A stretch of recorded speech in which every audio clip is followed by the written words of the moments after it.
L'immobilier locatif, c'est le meilleur investissement que tu peux faire en 2022. Alors si tu n'es pas convaincu par ça, je t'invite à aller voir ma dernière vidéo qui s'affiche juste ici. Dans cette vidéo, on va donc parler de comment devenir investisseur immobilier en 10 étapes. Donc on va donc parler de la recherche du bien, de la visite, de la négociation, de la rédaction d'une offre d'achat. On va parler du compromis de vente. On va parler de l'étape du financement, de la réalisation des travaux, de la mise en location et enfin de la gestion locative. N'hésite pas à me dire en commentaire quelle étape en particulier tu aimerais que j'approfondisse et surtout abonne-toi à la chaîne pour ne pas rater les prochaines vidéos sur le sujet.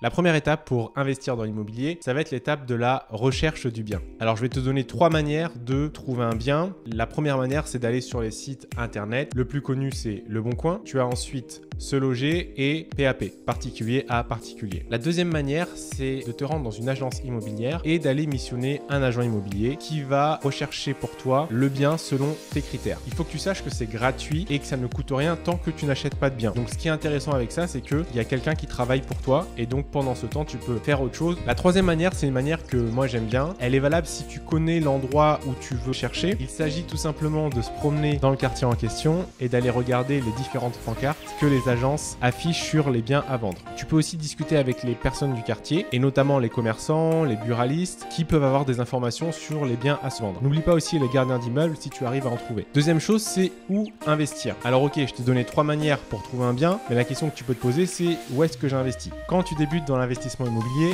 moi je te conseille d'investir près de chez toi parce que c'est tout simplement un endroit que tu connais. Tu trouveras sinon en description un e-book gratuit qui te permettra de voir les différentes villes dans lesquelles tu peux investir avec notamment le prix au mètre carré et la rentabilité que tu peux espérer dans ces villes. Enfin, dernier conseil par rapport à cette première étape, moi je t'invite à visiter un maximum de biens, surtout quand tu débutes pour, entre guillemets, t'entraîner. Il faut que tu te familiarises avec le vocabulaire, avec les agents immobiliers et ça va permettre aussi de te construire un réseau. Alors la deuxième étape pour un achat immobilier, ça va être l'étape de la visite. Ce que je te conseille, c'est pour un bien immobilier donné, c'est de faire au moins 2 visites et toujours en étant accompagné d'une autre personne. Pourquoi? Parce que la personne qui va être avec toi va voir des choses que toi tu ne vois pas et inversement. Donc c'est toujours bien d'avoir un autre regard. Je te conseille aussi de faire ces 2 visites à un moment de la journée qui est différent. Comme ça, tu pourras voir si le quartier est calme, aussi bien par exemple le matin qu'en fin de journée. Assure-toi de visiter quand il fait jour et demande à l'agent immobilier de s'assurer qu'il y ait bien l'électricité. Parce que petite expérience vécue, parfois tu visites des appartements que les agents immobiliers ne connaissent même pas et il n'y a pas d'électricité. Donc pour voir tout ce qui est défauts, tâches, etc., c'est très compliqué. Donc visite toujours avec de la lumière. Troisième conseil par rapport à ça, pour la deuxième visite, si la première visite a plu et si tu souhaites aller plus loin, je t'invite à être accompagné d'un professionnel. De 1, ça peut être pour évaluer les différents travaux et de 2, ça pourrait être également pour juger ou jauger de l'état du bien. Notamment par exemple quand tu visites un immeuble, tu vas aussi entre guillemets regarder un peu plus le gros œuvre, donc tout ce qui est le bâtiment dans son entièreté et ça peut être intéressant par exemple quand tu vois une grosse fissure sur la façade, qui est un professionnel qui vérifie si cette fissure est importante ou pas. Troisième étape, c'est l'étape de la négociation. Petit rappel, si tu l'as vu dans ma dernière vidéo, c'est que je t'avais dit qu'une bonne affaire se fait toujours à l'achat. Parce qu'encore une fois, le prix d'achat détermine la mensualité de ton crédit, détermine les frais de notaire, détermine les frais d'agence s'il y a une agence. Et par conséquent, il définit aussi ta rentabilité. Alors pour négocier, il y a plein de techniques, tout ça, ça s'apprend, mais tu peux déjà commencer par utiliser les petits défauts que tu as vus lors de ta visite, que tu as pris le soin de noter. Et également, si tu as pris le soin de prendre un professionnel avec toi, tu vas pouvoir peut-être dire, voilà, avec ce professionnel, j'ai estimé les travaux qui me restent à faire, j'en ai pour, je sais pas, 10 000 € par exemple. Et donc tu montres le devis à l'agent immobilier et donc il y a un peu une preuve d'autorité qui est donnée non pas par toi mais par un expert. Et donc ça peut donner du poids dans ta négociation. Dernier conseil par rapport à toi, je le répète souvent dans mes vidéos, mais il faut vraiment oser négocier parce que, encore une fois, tu n'as rien à perdre, le bien ne t'appartient pas encore. Parfois, tu ne sais pas jusqu'où l'autre partie peut aller et donc parfois, l'autre partie veut juste se débarrasser du bien et donc est prêt, entre guillemets, à le lâcher à n'importe quel prix. Donc vraiment, ose négocier, ose demander des remises. La quatrième étape, c'est de faire une offre d'achat. Donc ça y est, tu as trouvé ton bien, tu l'as visité, vous vous êtes mis, entre guillemets, d'accord sur un prix, ou en tout cas, ça semble être le bon prix.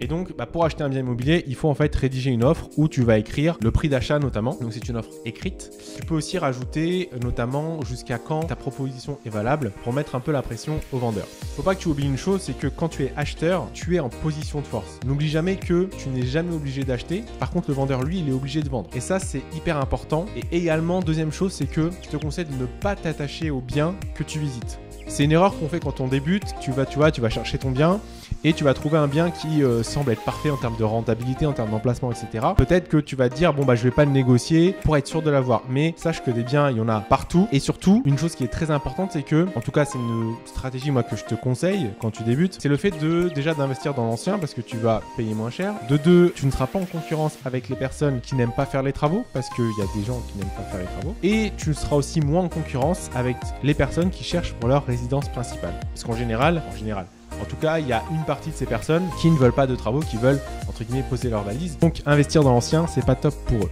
Dernière chose sur l'offre d'achat, il faut que tu saches que l'agent immobilier est légalement obligé de transmettre ton offre d'achat. Donc, tu vas souvent faire face à certains agents immobiliers qui ne vont pas vouloir transmettre tes offres d'achat. Et bien, il faut juste leur rappeler que c'est une obligation légale. Ils sont mandatés pour ça. Donc, ils doivent faire le relais de ton offre.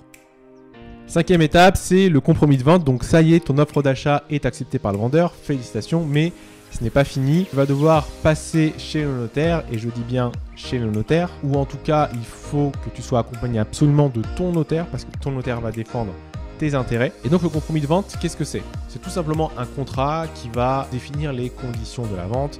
Donc, notamment dedans, on va rappeler qui est l'acheteur, qui est le vendeur. On va rappeler le prix du bien, la désignation du bien, qu'est-ce qu'on vend, est-ce qu'il y a une cave, etc.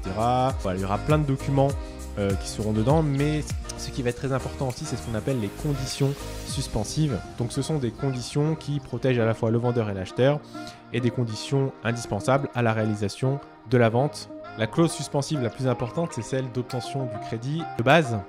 Elle est uniquement de 30 ou 35 jours. Donc je t'invite avec ton notaire à demander à ce qu'elle soit de 2 ou 3 mois, enfin mais le maximum. Comme ça, tu auras le temps de faire le tour des banques et tu seras serein aussi pour obtenir ton financement. Sixième étape, c'est donc le financement. Donc c'est une partie très importante parce que, comme je l'ai dit dans la précédente vidéo, la force de l'immobilier, de l'investissement immobilier, c'est que tu utilises l'argent des autres grâce à ce qu'on appelle l'effet de levier. Donc ce rendez-vous il est très important parce que si tu n'as pas de financement, tu n'as pas de bien. Pas de financement, pas de bien. Et ce rendez-vous, il se prépare. Et donc si tu as pour moi un élément sur lequel tu dois te former absolument, c'est cette préparation au dossier bancaire. Tu dois savoir qu'est-ce qu'il faut mettre, comment présenter un dossier, comment entre guillemets se vendre. Et ça, c'est hyper important pour obtenir les meilleures conditions. Septième étape, c'est l'étape de l'acte de vente définitif. Donc ça y est, tu as eu ton financement, tu es content. L'acte de vente, c'est juste la clôture du processus d'achat. Et donc à la fin de l'acte de vente, tu repars avec l'acte de propriété et les clés de ton nouveau bien. Le jour de l'acte de vente, je t'invite à demander à revisiter le bien pour voir s'il n'y a pas eu de dégradation entre le moment où tu as signé ton compromis et aujourd'hui où tu signes ton acte de vente. C'est très important. Alors, huitième étape, c'est l'étape des travaux, donc c'est pas une étape obligatoire. Mais moi, je trouve ça intéressant encore une fois parce que quand tu achètes de l'ancien et que tu rénoves, tu vas réduire potentiellement les problèmes que tu peux avoir. Deuxièmement, tu vas pouvoir louer plus cher. Et troisièmement, selon le régime fiscal que tu vas prendre, tu pourras déduire tes travaux de tes impôts. Dernière chose sur les travaux, je te conseille de faire les travaux, donc de missionner des professionnels pour ça. Parce que la première chose, c'est qu'ils vont faire le travail mieux que toi, à moins que tu sois toi-même un professionnel, et auquel cas, chapeau bas. La deuxième chose, c'est que quand tu fais faire les choses par quelqu'un, c'est que pendant que la personne avance sur un projet, et toi, tu peux avancer sur un autre projet. Ton temps n'est pas pris par les travaux.